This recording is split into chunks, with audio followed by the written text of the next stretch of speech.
Revolt of the people in Nepal, beatings, lynchings of government members. This is the fate that awaits the Ouattara regime in a few weeks.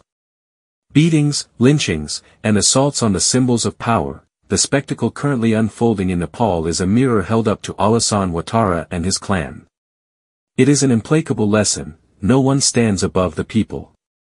From the break of dawn, anyone who aspires to lead a nation must engrave this eternal truth into their mind: the gilded halls of power and the fleeting glories of the moment mean nothing when faced with the fury of a people in revolt. An enraged populace can bring down millennial citadels like houses of cards. That is exactly what is happening today in Nepal. Rarely has a downfall been so vividly illustrated. Former rulers are beaten when caught, hunted down in every corner when they escape the fury of the streets. The Prime Minister's residence has been reduced to ashes, Parliament lies in ruins, and the Nepalese people are inflicting a historic rout on those who, just 48 hours earlier, thought themselves untouchable. Prime Minister Khadga Prasad suffered the ultimate humiliation, beaten, stripped, and humiliated as he tried to flee. A scene straight out of Dante's Inferno, symbolizing a regime brought low. Generation Z stormed the parliament in Kathmandu with no intention of conceding an inch. This small Himalayan nation, wedged between India and China, erupted after brutal police repression. The youth responded with boundless rage, driven by their rejection of nepotism, corruption, and the obscene privileges granted to the children of former leaders. A regime that once thought itself unshakable discovered, too late, that the roots of falsehood can be torn up faster than a fig tree in a storm. Meanwhile, in Paris, Emmanuel Macron wobbles. His illegitimate prime minister, François Bayrou, fell under a motion of no confidence aimed squarely at Macron himself. All of France now wonders, can he survive this final revolt? And where Macron falters, Ouattara should take note. For the butcher of the lagoons, who dreams of a fourth unconstitutional term, is caught in the very same tide of history. From Kathmandu to Paris, passing through Abidjan, this geopolitical triangle of upheaval sends a clear omen: the autumn of dictators has arrived. All those who imagine themselves eternal will soon discover, in agony, that power is never more than a temporary loan granted by the people.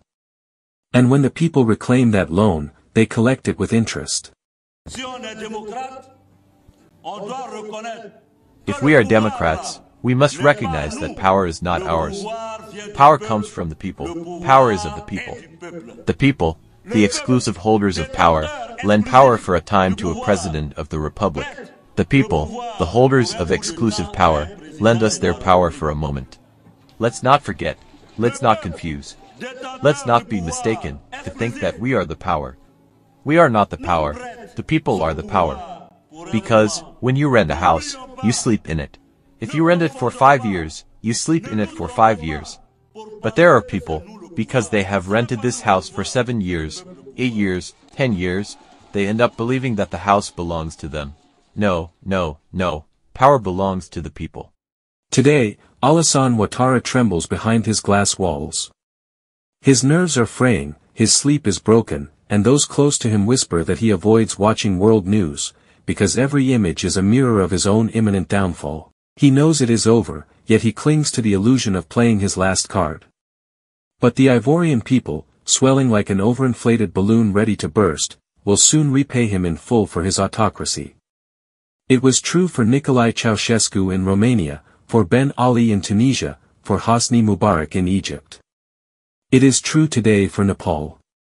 Côte d'Ivoire will be no exception. The hour is approaching, inexorable, and the shock will be unstoppable. Alassane Dramane Ouattara sera pris. Alassane Dramane Ouattara will be taken.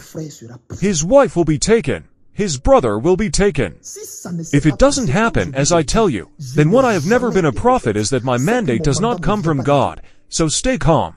I'm not telling you this to please you. I'm saying this because God tells me to tell you, so listen to this recommendation.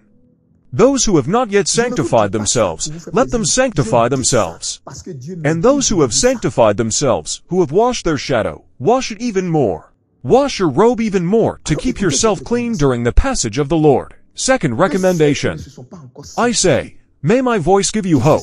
After hearing me, if you have a little money, go buy yourself a chicken. Slaughter it, and eat it to the glory of the Lord. Eat for the deliverance of the nation. This is not a prophetic action that I am telling you. I am telling you to celebrate your deliverance in advance. If you believe that what I said it on behalf of the Lord. Do what I am telling you. Whoever has finished listening to this audio, wherever it goes, in the hamlets, the villages, wherever it goes, tell all those who are terrified, tell all those who are afraid, tell all those who fear, that it is Jesus himself who stood up in this fight. He decided to humiliate these men, this regime. I saw how all these ministers were taken, humiliated.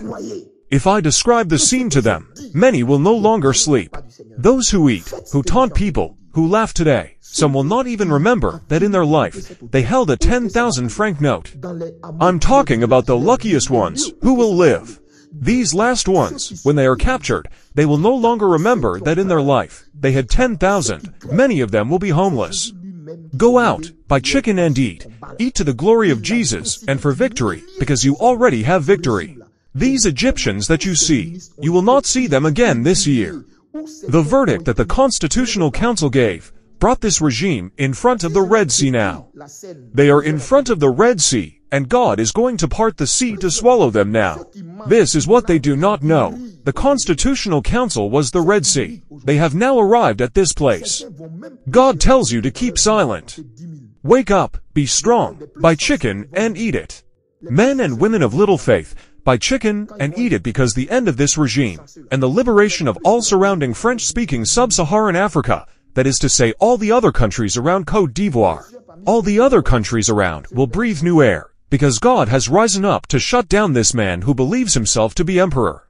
This man who believes himself to be of God when he is only a mere mortal, and God will remind him of his humanity in a short time.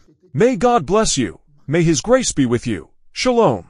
Chris Yapi does not lie. Find Chris Yapi on his 2 YouTube channels, his Rumble channel, his TikTok, X, Instagram, VK and Threads accounts.